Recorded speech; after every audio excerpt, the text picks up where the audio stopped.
ভারতীয় আগ্রাসন, আধিপত্যবাদী আচরণ ও সাম্প্রদায়িক সহিংসতা তৈরির লক্ষ্যে মিথ্যাচারের বিরুদ্ধে তরুণ যুবকদের ঐক্যবদ্ধ থাকার আহ্বান বিভিন্ন যুব সংগঠনের নেতাদের।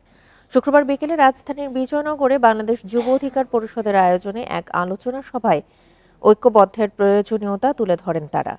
তারা বলেন, উদ্দেশ্যপ্রণোদিতভাবে দেশকে অস্থিতিশীল করার চেষ্টা চালাচ্ছে আওয়ামী লীগের দোসররা। তারা ভারতীয় গণমাধ্যমকে প্ররোচিত করার চেষ্টা করছে, যা দেশকে অস্থিতিশীল করে তুলছে।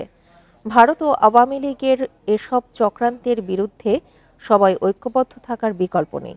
এ সময় এবি যুব পার্টি, বাংলাদেশ খেলাফত যুব মজলিস, ইসলামী যুব মজলিস, বিপ্লবী যুব সংহতি, জাতীয় যুব পরিষদ সহ 10টি দলের নেতাকর্মীরা উপস্থিত ছিলেন।